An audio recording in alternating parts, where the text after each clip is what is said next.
Al Jazeera podcasts. Today, U.S. President Donald Trump delivers his State of the Union. I think thinking of the State of the Union as an actual overview and exploration of the State of the Union is a fallacy. This is a political speech. But just how similar is it to the conservative policy blueprint known as Project 2025? And what does it mean for the most vulnerable? I'm Malika Bilal, and this is The Take.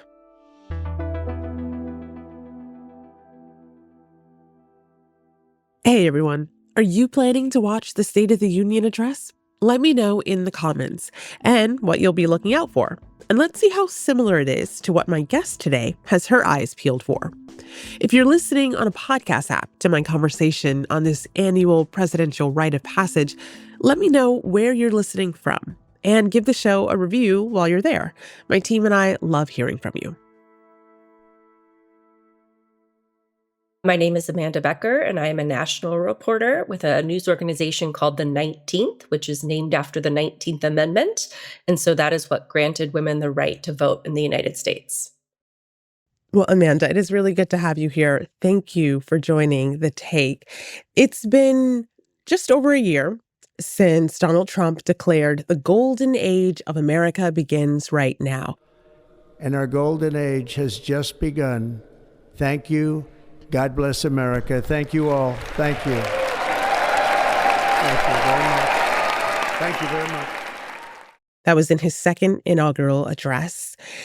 In a few hours after this conversation publishes, he's going to head to Capitol Hill to deliver the next big speech of this second term, and that is the State of the Union, the annual address where presidents lay out how they see the country's condition and what's ahead on the economy, foreign policy, domestic priorities. What should we be listening for in this speech? What will you be listening for? Let's start with the foreign policy front. I would expect some posturing. I would expect it to be kind of aggressive in nature.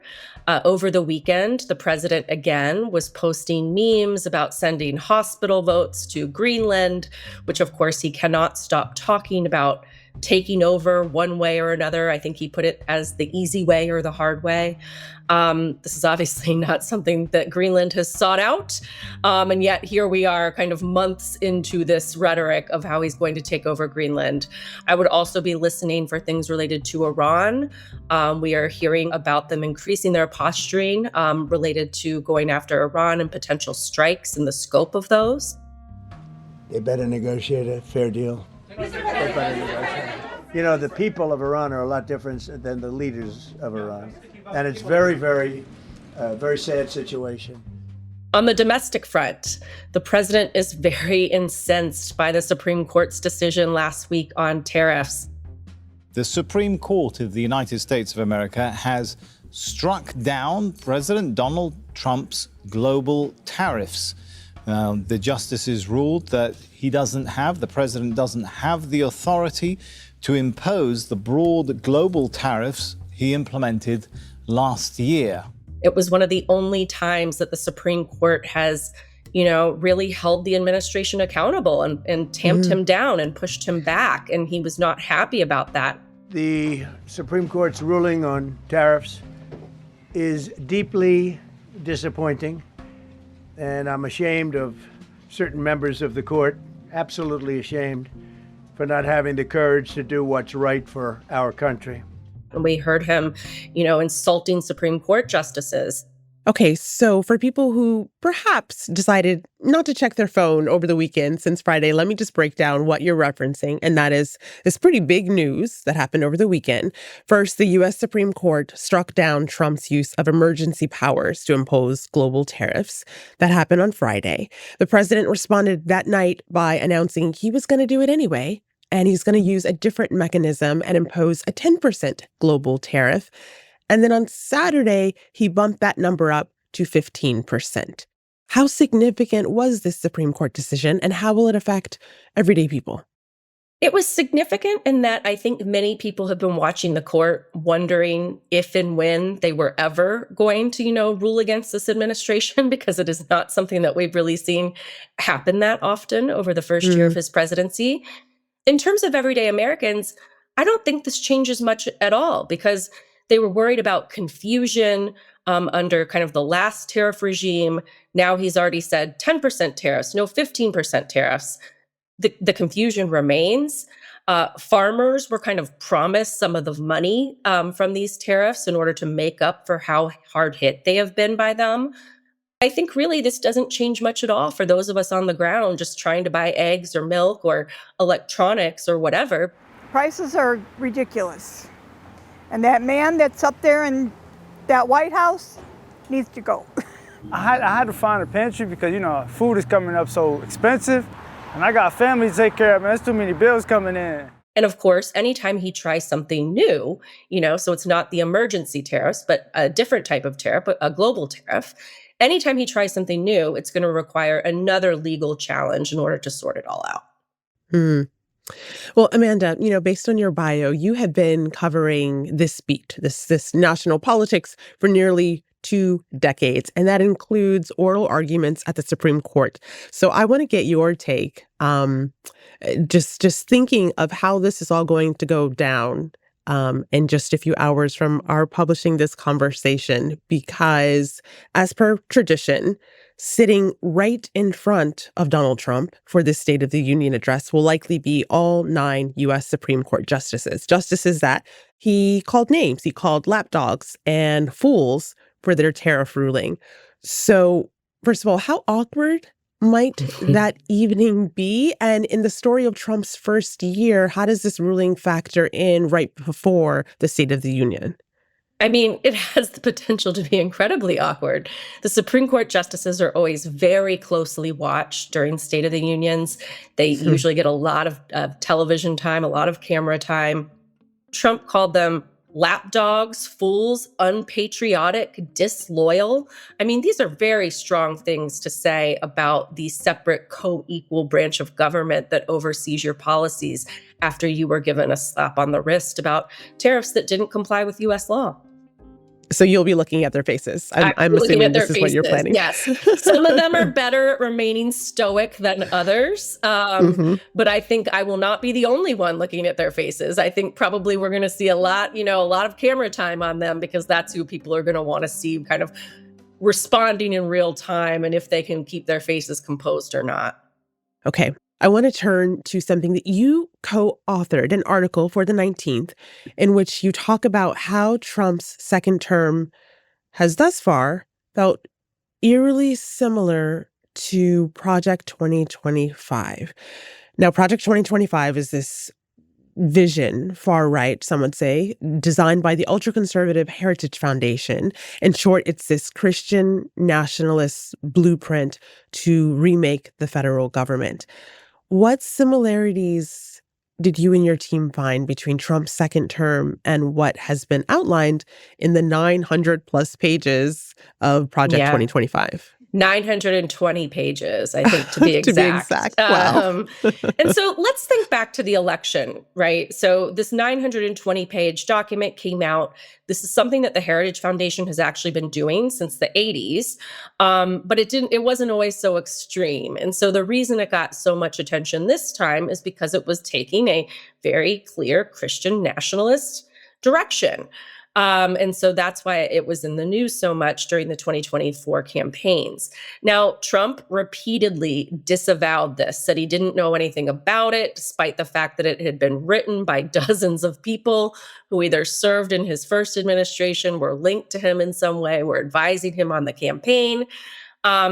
And he nevertheless said, this has nothing to do with me. I have nothing to do with Project 2025. And by the time we reached December last year, there are various organizations and even just citizens that have created trackers of how much of Project 2025 has been implemented. And by the close of last year, we were at about half. Half of those 920 pages had been implemented by the end of the year, as we headed into the second year of Trump's second administration. I cover, women and gender, so LGBTQ people a lot. So those are the pieces that kind of we were particularly focused on. And at a big picture level, Project 2025, wanted to kind of inject throughout the federal government narrow interpretations of gender and gender identity and sexuality and race in federal policy. It called for ending nearly all of the federal government's efforts to achieve equity on those fronts. It wants to end even the collection of data that would allow us to track kind of equity across race and gender in the federal government. And so from a kind of 5,000-foot standpoint, looking down, kind of that's where it began, and was remarkably successful at implementing a lot of the provisions that were suggested in Trump's first year. So some might see that as excellent policymaking, something that was talked about before he came into office, even though, of course, as you mentioned, he denied having anything to do with it. And now that policy is being implemented. But it worries a vast section of this country. So can you talk to me about what those worries and what implementation and half of it being implemented really means? Yeah, so here's the thing. Project 2025 was not popular. It appeals to a subset even of Republicans, because the average Republican in the U.S. is not a white Christian nationalist. And that is why the president tried to disavow it during the campaign. So one of the first things he did, I believe it was on his first day back in office, he issued an executive order eliminating diversity, equity, and inclusion programs across the federal government. And then we saw, each department kind of do its own version of getting rid of that. And so that involved things like, taking every rule and regulation of the federal government and searching for and then deleting terms like sexual orientation, gender identity, gender awareness, abortion, reproductive health, reproductive rights. So this was really an effort to kind of recast how this country thinks about and approaches gender and race. And it's been remarkably successful on some fronts. So in terms of reproductive rights, Trump maintained throughout the campaign that he would leave the issue of abortion and reproductive rights to the states. But as of the end of last year, his administration had implemented about 40% of the Project 2025 policies aimed at restricting reproductive freedoms. And so, it really starts with this fundamental idea that abortion is not healthcare. And so it shouldn't be treated as such by the federal agencies. And it kind of goes from there. And so that's going to affect guidance from the Department of Health and Human Services, the Centers for Disease Control and Prevention. They have stopped collecting data and releasing certain reports that actually organizations that support abortion rights and organizations that oppose abortion would like to see, so they can kind of assess how things are going. So it's really creating a situation in which the federal government is, by and large, operating kind of in a black box on some of this stuff. We'll have more with Amanda after the break. Well, Amanda, something else that you have been reporting on extensively is immigration, which was also central to Trump's campaign. And here we're talking about really the nitty-gritty of things that are affecting everyday Americans' lives, their neighbors, people they know, things that make up the fabric of what the State of the Union truly is, right? So we know that President Trump signed an executive order expanding border enforcement operations and declared a national emergency at the border. And you've been covering these raids. You've been covering the U.S. Immigration and Customs Enforcement, or ICE, raids. What has actually changed and what hasn't when it comes to where we are currently with immigration? So one thing that has changed is the administration is removing routes to remain in the country legally for immigrants from a number of countries that are on this list of kind of places that they don't desire people to come from. And so what we're seeing is people trying to comply with U.S. immigration law, but they are being picked up when they show up to their court dates at immigration court. They are seeing kind of avenues to remain in the country cut off, even as the status that they're on is ended or the administration attempts to end it. And really the only people who are able to make asylum claims at this point in time are white South Africans. And he has curtailed dramatically kind of the number of asylees who will be granted status in this country. And so that is just one thing we're seeing with immigration. At the same time, kind of we end our efforts to do soft diplomacy overseas. We no longer have USAID, for example, for all intents and purposes. Our State Department's role has been dramatically scaled back. And so these are just some of the things we're seeing on the immigration front and kind of how we interface with other countries. Do you expect him to bring up the killings of U.S. citizens by immigration officials in Minnesota during the State of the Union? I don't see how that would politically benefit him. I mean, his Immigration and Customs Enforcement, or ICE, as we call it in shorthand, is underwater. If you look at the polls related to the tactics they've used, they've said 2 or 3 times now they're going to withdraw large-scale operations from Minneapolis and Minnesota, although when you talk to people on the ground there, they say they don't notice much of a difference. He knows, I believe, how wildly unpopular the killing of those 2 individuals was with the American people. We did see members of the administration soften a little bit, kind of after suggesting they were domestic terrorists and other things, and saw that was not going over the way that they thought it might with American voters. So I don't know what he would have to gain by bringing them up in the speech. That doesn't mean that he won't. Is it possible to give an accurate overview of the state of this union without talking about what we've all just witnessed in our backyards, right? With federal authorities coming in and enacting violence on U.S. citizens, in addition to other people. Yes. I think thinking of the State of the Union as an actual overview and exploration of the State of the Union is a fallacy. This is a political speech. It is always a political speech. It's particularly political under this president, I would say. And I think when we are most likely to hear, that sort of thing brought up, the deaths of Alex Preddy and Renee Nicole Good are probably in the Democratic responses. And so you have Virginia Governor Abigail Spanberger delivering the response, and then Senator Alex Padilla will deliver another response in Spanish. I would expect actually for that to come up in one of their or both of their speeches. But I think maybe you would get the most accurate picture of the State of the Union always by taking kind of all of the speeches and stitching them together. But the president is always going to deliver, obviously, the rosiest portrait of the State of the Union because it befits them to do so. Right. And of course, this is a year of midterm elections coming in November. So, Amanda, we know that over the course of the beginning of this term, there's been a lot of talk about institutions being tested, the famous checks and balances that the United States is known for. I wonder, when you're looking back over this short period, how real were those strains? And is that something that in your reporting you have found people are worried about? Very real. And people are very worried about it. And this runs the gamut. You have, obviously, liberal Democrats worried about it.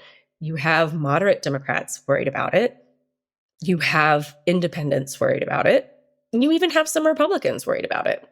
I mean, we started off talking about the Supreme Court and the tariff ruling and how that was one of the only times they've kind of pushed the administration back and said, no, you're actually breaking the law here and you can't do this. I think a lot of people feel that the Supreme Court has been pretty deferential to the president. Now, we are seeing a lot of rulings from the lower federal courts of judges really pushing back on the president and his administration quite strongly.